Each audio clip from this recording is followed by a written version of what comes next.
जय हिंद साथियों। आज हम बात करने वाले हैं वर्ग 2 के आंसर की के ऊपर ऑब्जेक्शन के बारे में।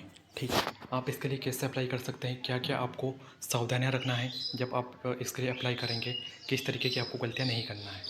ठीक है, तो चलिए बिना देरी करते हुए हम फटाफट से इस वीडियो को स्टार्ट करते हैं। ये हम पीबी का साइट हमने ओपन कर लिया। ठीक है, यहाँ पर आप जैसे ही आएंगे तो आप देख सकते हैं कि सबसे जो ऊपर नोटिफिकेशन है, online question answer objection middle and primary school teacher eligibility test. ठीक है, आपको यहाँ पर क्लिक करना है। जैसे ही हम यहाँ पर क्लिक करते हैं फिर हमें यहाँ पर क्लिक करना है middle and primary school teacher वाले ऑप्शन पे। अब आप देख सकते हैं ये आ गया हमारे सामने। ये आपकी परीक्षा के प्रवेश पत्र पर अंकित टाइप करें और लॉगिन बटन दबाएं। यहाँ पे आपको रोल नंबर टाइप करना है, जो भी आपका रोल नंबर है। ठीक है, और ये टेक कोड एक दिया रहेगा, आप आपके एडमिट कार्ड पर देखना, तो आपको टेक कोड वहाँ पे करना है, वो लॉगिन हो जाता है। अब यहाँ पे देख सकते हैं कि यहाँ पे ऊपर आप देखिए अपनी प्रतिक्रिया देखें, जो भी आपने लगाए थे आपको आपका पूरा पेपर देखने लगेगा यहाँ पे कुछ इस तरीके से। ठीक है साहब, अब इसके बाद जब आप देखेंगे यहाँ पे तो सवाल के बारे में शिकायत करें, ये दूसरा कॉलम है, शिकायती प्रश्न देखें और भुगतान। अब यहाँ पर आप देखते हैं इसका मतलब क्या है, ये जो ग्रीन है ये वो क्वेश्चन है जिसका हमने लगाया था और पीईपी मतलब आयोग ने भी इसे जो है सही माना है। ठीक है, तो ये वो है, ये जो है अगर आपको ब्लैंक लाइन बताती है तो इसका मतलब है कि ये जो आपका क्वेश्चन है इसका उत्तर आपने गलत दिया है, और जबकि जो राइट ऑप्शन है इसका जो है वो येलो वाला राइट ऑप्शन था। ठीक है, अब आप देख सकते हैं यहाँ पे जैसे ये देखिए। ठीक है, अब ये क्वेश्चन है जैसे सन स्पॉट के बारे में निम्नलिखित में से कौन सा गलत है।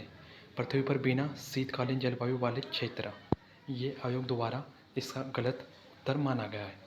अब सामने वाले ने जैसे लगा था सन स्पॉट ऐसे क्षेत्र होते हैं जो सूर्य की सतह पर काले दिखाई देते हैं, तो ये जो अब सामने वाले ने तो उस टाइम पे ये लगाया था, तो ये उसका जो उत्तर है ये गलत हो जाता है, क्योंकि आयोग ने इसका उत्तर ए नंबर वाला सही माना है।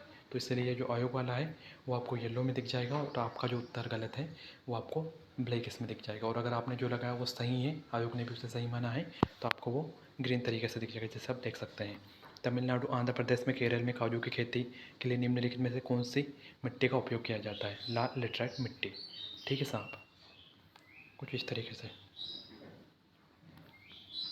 निम्नलिखित में से कौन सा समाजवादी अर्थव्यवस्था के लाभ है। कठोर अर्थव्यवस्था, सार्वजनिक समावेश में कोई शोषण नहीं और साधनों का उचित उपयोग।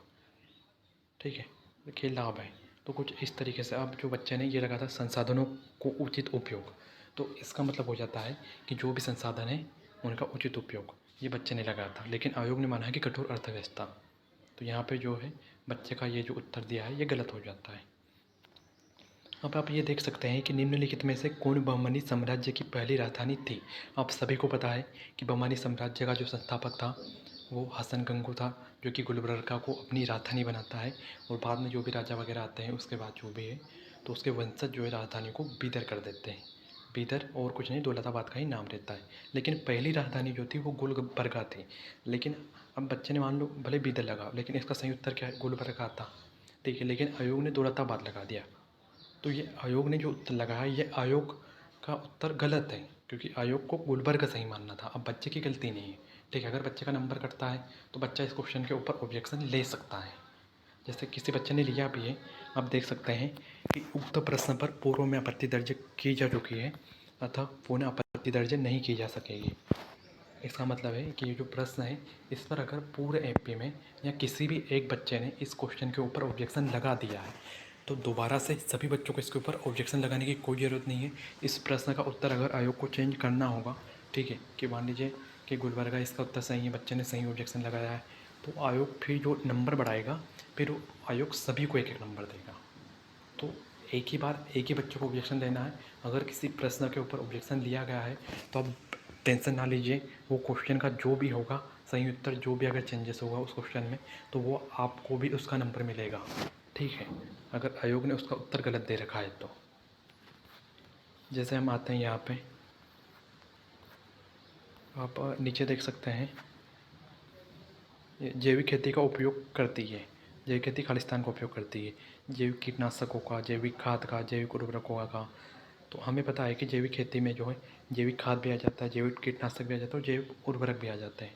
क्योंकि जैविक खाद मतलब क्या, यही जो गोबर वगैरह इसमें जो भी हम पत्ते वगैरह ये सब डाल देते हैं, इसी तरीके की जो खाद होती है वो जैविक होती है। अब इसमें कीट वगैरह भी आ गए और ये सारी चीज़ें आ जाती है, तो इसके सभी ऑप्शन राइट है।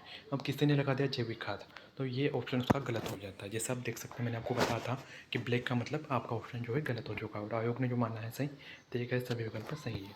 तो ऐसे क्वेश्चनों पर आपको वो नहीं करना है। आप हर क्वेश्चन के बारे में पेपर डीप में पूछा गया था, तो आपको सर्च करना है। आप चाहे ऑनलाइन सर्च कीजिए, किताबों से सर्च कीजिए, और जब आपको एकदम कंफर्म पता हो कि नहीं यार इसका मतलब तो यही है, तो आप फिर उस पर बिंदास होकर ऑब्जेक्शन लगवाइए, ताकि आपका पैसा वेस्ट ना हो। आ जाते हैं, ठीक है। अब 87 क्वेश्चन है, इसके ऊपर भी किसी ने ऑब्जेक्शन ले लिया। भारत में निम्नलिखित उच्च न्यायालयों की संख्या है। बच्चे ने 25 लगाया था, लेकिन आयोग ने इसका 21 माना है, ठीक है। तो इस क्वेश्चन के ऊपर ऑब्जेक्शन ले जा चुका है। अगर आपको भी लगता है कि नहीं यार आयोग ने तो गलत उत्तर दे दिया है, तो नहीं इसका तो फिर 25 से आना था जो इसका उत्तर आना था, है ना। तो आप ऐसे क्वेश्चन के ऊपर ऑब्जेक्शन ले सकते हैं। अब मान लीजिए कि अगर आप इस पर ऑब्जेक्शन लेने जाएंगे, ठीक है, चलिए, तो आपको कहाँ पे आना पड़ेगा, आपको सबसे पहले आना पड़ेगा ऊपर, ठीक है, यहाँ पे। अब आप यहाँ पे देख सकते हैं कि अपनी प्रतिक्रिया देखें, तो आपको ये दिख रहा है, ठीक है। फिर कंप्लेन अबाउट क्वेश्चंस, यहाँ पे आपको आना पड़ेगा, सवाल के बारे में शिकायत करें। यहाँ पर आप क्लिक कीजिएगा। जैसे ही आप यहाँ पे क्लिक करवाएंगे, तो फिर आपके सामने एक टैब ओपन होके आएगा। अभी थोड़ा साइट लोड होने में टाइम ले रहा है, ठीक है। ये जैसे आ गया है, ठीक है। अब मैंने आपको कहा था कि 83 क्वेश्चन पे किसी आप हमें ऑब्जेक्शन लेना है, तो अब यहाँ पे हमें करना है गेट क्वेश्चन पे। जैसे ही हम गेट क्वेश्चन करेंगे, तो ये देखिए हमारे सामने ये आ गया, ठीक। अब अगर मान लीजिए कि हमें यहाँ पे लगता है कि नहीं यार इसका उत्तर जो करेक्ट ऑप्शन है इसका सही आएगा, और आपने बी लगा दिया, आपको लगता है कि नहीं बी इसका सही होगा, ठीक है, आयोग ने गलत बताया है, तो आप ऐसे क्वेश्चन के ऊपर क्या कीजिए, अब आपको यहाँ पे क्या करना है कि शिकायत का प्रकार, आपको फिर यहाँ पे आप क्लिक करोगे, तो आपको प्रश्न में कुछ गलती लगती है, उत्तर के रूप में दिए गए विकल्पों में से एक से अधिक सही है, कोई भी विकल्प सही नहीं है, प्रश्न में अंग्रेजी एवं हिंदी अनुवाद में भिन्नता है, जिसके कारण दोनों में भिन्न भिन्न अर्थ निकल रहे हैं, सही है, सही एक भी उत्तर प्राप्त नहीं हो रहा, कोई अन्य मुद्रण त्रुटि हुई हो जिसका सही उत्तर प्राप्त नहीं हो रहा, कोई अन्य कारण जिससे एक से अधिक उत्तर प्राप्त हो, ठीक है। तो आपको कोई सा भी ऑब्जेक्शन जो है सिंपल सा क्लिक करना है, ठीक है। अब मान लीजिए कि हम यहाँ पे क्या करते हैं कि अब हम बोल देते हैं कि यहाँ पे ये वाला हमने मान लीजिए क्लिक कर दिया, ठीक है। अब जब आप यहाँ पे करोगे कि ये, तो आपको थोड़ा बहुत विवरण दे देना आप, है ना, कि हाँ इसमें ऐसा ऐसा था, ये कारण गलती था। यहाँ पे आप कुछ भी एक चुन देना, फिर यहाँ पे आप विवरण दे देना कि नहीं इसका तो ये सही होगा, ऐसा ऐसा है। और यहाँ पे आप क्या करना, जो भी प्रश्न है, ठीक है, उसका फ़ोटो वोटो खींच के, और आप PDF बना के उसका फ़ोटो खींच के यहाँ पे आप सिंपल सा आप अपलोड कर सकते हैं, ठीक है। यहाँ पर आप उसे अपलोड कर पाएंगे।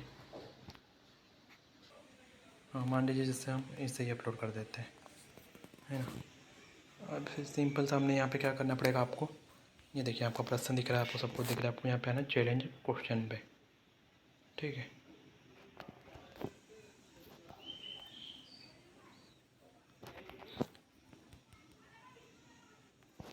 यहाँ पे आप सिंपल सा लिख देना रॉन्ग आंसर, ठीक है। अब कुछ भी आपने ऐसा मान लीजिए आपने लिख दिया, फिर आपको करना है यहाँ पे चैलेंज क्वेश्चन पे क्लिक करना है। जब आप चैलेंज क्वेश्चन पे क्लिक करेंगे, तो अब आप देख पा रहे होंगे कि आप आगे आ चुके हैं, ठीक है। अब यहाँ से आप है ध्यान से सुनिएगा हमारी बात को, क्योंकि ये गलती मैं पहले कर चुका हूँ, है ना। तो मैंने क्या किया था कि जैसे ही मुझे जो मेरी शिफ्ट में जो क्वेश्चन आया था, मैंने उस पर ऑब्जेक्शन ले लिया। एक ही क्वेश्चन मैंने देख लिया। अब मैंने सोचा कि मैं पहले एक क्वेश्चन पर ऑब्जेक्शन ले लेता हूँ, फिर मैं उसके बाद अगर किसी ने ऑब्जेक्शन लिया, जो भी क्वेश्चन पर मेरे को ऑब्जेक्शन लेता, अगर उस पर किसी ने ऑब्जेक्शन ले लिया तो ठीक है, मुझे नहीं लेना पड़ेगा, तो उनका उससे बाद में ऑब्जेक्शन लेंगे। तो मैंने यहाँ से क्या कर दिया, कंटिन्यूस टू पे वाले ऑप्शन पर क्लिक कर दिया, ठीक है। तो अगर आपको लगता है कि आपका जो है मतलब जो भी आपने देखा है आपका उस दिन पेपर हुआ था उस शिफ्ट में, तो उसमें 150 में से आपको लगता है कि नहीं यार 3-4 क्वेश्चन ऐसे हैं जिनके उत्तर आपने गलत दिए, ये आप श्योर है, आपने देख लिया उनके बारे में, तो आपको कंटिन्यूस टू पे नहीं करना है। अगर मान लीजिए आपको 3-4 क्वेश्चनों पर आपत्ति लगाना है, ठीक है, तो आपको एक ही बार में लगाना पड़ेगा, ठीक है। बार बार ज़्यादा टाइम नहीं ले पाएंगे। ऐसा नहीं है कि आपने एक क्वेश्चन पे अभी आपत्ति लगा दिया, उसका पेमेंट कर दिया, फिर आपका मन हुआ कि चलो यार बाद में लगा देते हैं आधे घंटे बाद या कभी भी, तो आप नहीं लगा पाएंगे, समझ गए। आपको एक ही बार में जितने भी क्वेश्चनों के ऊपर एक्शन लेना है और फिर सभी का पेमेंट एक साथ करना है। तो यहाँ पे अब हम आ जाते हैं एडिट चैलेंज क्वेश्चन के ऊपर। इसका मतलब है कि हमें और अगर क्वेश्चन को चैलेंज करना है तो हम उसके ऊपर ऑब्जेक्शन लेंगे, तो अभी हम कंटिन्यूस टू पे नहीं करेंगे। ठीक है, अब हम यहाँ पे आ गए। ये देखिए, हम इसके ऊपर आ जाते हैं और यहाँ पे मान लीजिए कि कोई सा भी एक को मैं मान लेता हूँ कि अभी हमें 56 नंबर क्वेश्चन के ऊपर जो है मुझे ऑब्जेक्शन लेना है। ठीक है, तो ये देखिए 56 नंबर के ऊपर मुझे ऑब्जेक्शन लेना है। तो यहाँ पे मैं क्या करूँगा, सवाल प्राप्त करें पे क्लिक करूँगा।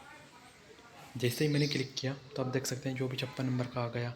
ठीक है, ये जो अभी आ गया, अब आयोग ने ए नंबर सही माना है ना। मैं आपको एग्जाम्पल के लिए बता रहा हूँ कि अब मान लीजिए आयोग ने इसका ए नंबर सही माना है। अगर आपको लगता है कि नहीं यार इसका तो सी सही आना चाहिए था, आयोग ने गलत दे रखा है ना, आपने पढ़ा भी इसके बारे में, देखा भी है कि सी सही आना पड़ेगा, तो आपको क्या करना है कि आप कुछ भी यहाँ पे जो ऑप्शन में से एक कुछ भी पहले तो आप क्लिक कर लीजिएगा। ठीक है, कि मुद्रण त्रुटि, इसका कारण सही उत्तर प्राप्त नहीं हो रहा है, कोई अन्य कारण जैसे एक शादी के उत्तर प्राप्त हो रहे हैं, प्रश्न की गलत संरचना है, एक कोई सी भी चीज़ पे आप क्लिक कर दीजिएगा। ठीक है, अब यहाँ पर जब वो करेंगे तो आपको क्या करना है, शिकायत का विवरण। तो आपको थोड़ा बहुत शिकायत का विवरण देना पड़ेगा, जैसे मैंने आपको बताया। आप कुछ भी बोल दीजिए कि हाँ टाइपिंग मिस्टेक मान लीजिए, है ना, टाइपिंग प्रॉब्लम। आप ऐसा कुछ भी सिंपल सा यहाँ पे लिख देना। ठीक है, यहाँ पे आपको दस्तावेज जो है अपलोड करना पड़ेगा, ये भी ज़रूरी है। अगर आप अपलोड नहीं करोगे तो आप देख सकते हो यहाँ पे कुछ ये स्टार टाइप का आ जाता है। इसका मतलब है कि भैया अपलोड करना ज़रूरी है। ठीक है, हाँ, तो अब हम यहाँ पे मानने से ये मान लीजिए। ठीक है, अब हमने क्या किया कि ये हमने अपलोड कर दिया। ठीक है, अभी यहाँ पे हमने लिख दिया ये प्रॉब्लम थी, इसका ये उत्तर था, सब कुछ। अब हम यहाँ पे क्या करेंगे, चैलेंज क्वेश्चन। ठीक है, अब हमने क्वेश्चन को चैलेंज कर दिया। ये देखिए अब क्या हुआ है, अब ऊपर देख सकते हैं आप, total number of question challenge 2। एक क्वेश्चन हमने जिससे पहले चैलेंज किया था, एक ये वाला क्वेश्चन इसमें ऐड हो चुका है। अब टोटल अमाउंट 100 रुपये होगा, एक क्वेश्चन पर क्वेश्चन 50 रुपये के हिसाब से। अब अगर हमें लगता है कि नहीं यार और भी क्वेश्चन गलत है जिस पर हमें ऑब्जेक्शन लेना है, तो मैं फिर कह रहा हूँ आपको कि आपको एक ही बार में सभी के ऊपर ऑब्जेक्शन लेना पड़ेगा जिन भी क्वेश्चनों को आप सुधार करवाना चाहते हैं आयोग से। ठीक है, तो आपको फिर वापस से क्या करना पड़ेगा, एडिट चैलेंज क्वेश्चन पे करना पड़ेगा। अगर आपने कंटिन्यूस टू फेक कर दिया, ठीक है, कंटिन्यूस टू पे कर दिया अगर आपने, मान लीजिए जैसे मैंने यहाँ पे कंटिन्यूस टू पे कर दिया। ठीक है, अब आप यहाँ पे ध्यान से पढ़िए लाइन को, क्या लिखा है, टर्म एंड कंडीशन। देखिए नंबर ऑफ क्वेश्चन जिस पर ऑब्जेक्शन हम ले रहे हैं 2, 100 रुपये। अब यहाँ पे आप कंडीशन पढ़िए, अभ्यर्थी द्वारा एक बार आपत्ति अभ्यावेदन प्रस्तुत करने के उपरांत पुनः आपत्ति अभ्यावेदन प्रस्तुत करने की अनुमति नहीं होगी। इसका मतलब होता है कि अगर आपने एक बार आपत्ति लगा दी, भले आपने एक क्वेश्चन पे लगाई हो या 100 क्वेश्चन पे लगाई हो, ठीक है, अगर आप उसके बाद वापस से ऑब्जेक्शन लगवाना चाहेंगे तो ऑब्जेक्शन नहीं लगवा पाएंगे। इसका मतलब ये होता है। ठीक है, अगर आपने क्वेश्चन के ऊपर ऑब्जेक्शन लगा दिया, ठीक है, आपने पेमेंट कर दिया, क्या चलो मैं तो पेमेंट कर देता हूँ, ऐसा है वैसा है, ठीक है, अगर आपने यहाँ पे प्रोसीड टू पेमेंट कर दिया तो फिर उसके बाद क्या होगा कि वो एक क्वेश्चन के ऊपर अगर आपका ऑब्जेक्शन लगा है, अब आयोग को जो भी करना होगा वो तो कर देगा। फिर आयोग वो सभी बच्चों जब भी ओपन करेंगे इस शिफ्ट के पेपर को, तो सभी बच्चों को यही बताएगा कि उक्त प्रश्न के ऊपर पहले से किसी ने आपत्ति लगा दी है तो दोबारा आपत्ति नहीं लगेगी। उस प्रश्न का जो भी फिर होगा अगर वो सही होता है तो उसका नंबर सभी को मिलेगा। ठीक है, लेकिन अगर आप फिर सोचेंगे कि नहीं यार मुझे तो मेरे पेपर में 5 नंबर का क्वेश्चन भी गलत लगा था, मुझे तो 21 नंबर वाला क्वेश्चन भी गलत लगा था, तो चलो मैं वापस से लगा पाता हूँ, तो आप नहीं लगा पाएंगे। क्यों नहीं लगा पाएंगे, मैं आपको बताता हूँ फिर आपको क्या दिखेगा। ठीक है, इसके लिए हमें क्या करना पड़ेगा, इससे हम अभी लॉग आउट कर देते हैं। ठीक है, ये जैसे हमने लॉग आउट कर दिया। ठीक है, अब हम खोलते हैं एक कला शिफ्ट का पेपर। ये तो ये आप देखिए, ठीक है, ये देख सकते हैं। ठीक है, अब अगर मान लीजिए कि मुझे लगा यार कि नहीं यार आयोग ने तो इससे गलत मान दिया था। ठीक है, मैं इससे लेता हूँ, मूर्ति पूजा किसके समय में एक नियमित दैनिक प्रथा बन गई थी। 21 नंबर का क्वेश्चन है, अब आयोग ने गुप्त काल माना और मैंने राष्ट्रकूट काल लगा था, मैं कि नहीं यार मैंने सही लगा था। ठीक है, अब मुझे इस क्वेश्चन के ऊपर ऑब्जेक्शन लेना है, 21 नंबर का क्वेश्चन है, तो मैं यहाँ पे जाऊँगा, सिंपल सा सवाल के बारे में शिकायत करें। ठीक है, अब अगर मैं यहाँ पे 21 नंबर डायल भी वो 21 नंबर वो भी करूँगा तो यहाँ पे आप देख सकते हैं मुझे नहीं कहीं नहीं बता रहा है वो ये गेट क्वेश्चन के ऊपर। ठीक है, कुछ नहीं बता रहा। अब मैं यहाँ पे वो करता हूँ, तो ये देखिए क्या बता दिया। नंबर ऑफ क्वेश्चन, एक एक क्वेश्चन के ऊपर आपने आपत्ति दर्ज करवा ली है, ठीक है। ये और यहाँ से वो मुझे क्या करता है, ये वो मेरा क्वेश्चन रहा, ठीक। अब ना तो ये मैं डिलीट कर सकता हूँ, ना तो कुछ कर सकता हूँ, बस हो गया मेरा काम। ये अभ्यर्थी के द्वारा एक बार आपत्ति आवेदन प्रस्तुत करने के उपरांत पुनः आपत्ति आवेदन प्रस्तुत करने की अनुमति नहीं होगी। तो इसीलिए आप ध्यान रखें कि अगर आप किसी भी क्वेश्चन के ऊपर आपको ऑब्जेक्शन लेना है तो आपको एक साथ ऑब्जेक्शन लेना है, ना कि आप ये सोचिए कि यार मैं 2 क्वेश्चन के ऊपर ऑब्जेक्शन ले लेता हूँ। और आपको मान लीजिए कि 6 क्वेश्चन लगते हैं, कि 6 क्वेश्चन ऐसे हैं जिनके ऊपर आपको ऑब्जेक्शन लेना है, लेकिन आपने 2 क्वेश्चन के ऊपर ऑब्जेक्शन लगवा दिया और आपने वेट किया कि यार 2-3 के ऊपर मैं कल ले लूँगा, देखता हूँ अभी बच्चे यहाँ तो लगा देंगे। तो ऐसा नहीं होगा। अगर आपने 2 क्वेश्चन के ऊपर ऑब्जेक्शन लिया है, अगर आप तीसरे क्वेश्चन के ऊपर ऑब्जेक्शन लेना भी चाहेंगे तो आप नहीं ले पाएंगे। क्यों? क्योंकि इसके पीछे का रीज़न वही है जो मैंने आपको बताया, ठीक है। तो यही सब बातें हैं जिसका आपको सावधानी रखना है। अगर आप ऑब्जेक्शन लेते हैं, अगर आप पहले अपने पेपर को अच्छे से देखिए उस शिफ्ट का क्या था, ठीक है। फिर आप सभी क्वेश्चनों को देखिए, आपको ये लगता है कि नहीं यार आयोग ने तो इसका उत्तर गलत दे दिया है, यही सही है, ये मैंने पढ़ा भी है, तो आप कुछ क्वेश्चन के बारे में पहले अच्छे से सर्च कीजिए अलग अलग जगह पर, किताबों से, नेट से।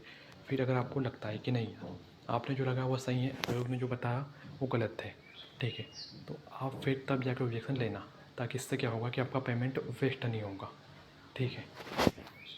और आपको अगर एक से अधिक क्वेश्चनों के ऊपर आपत्ति लेना है तो मैं फिर बोल रहा हूँ कि आपको एक साथ क्वेश्चनों के ऊपर आपत्ति दर्ज करवाना पड़ेगा। आप क्या करना, सिंपल सा क्वेश्चन नंबर के लिखा हुआ क्वेश्चन आएगा, उसका जो भी आप वो डेटा वगैरह पर लिख दोगे कि हाँ ये है विवरण, ठीक है।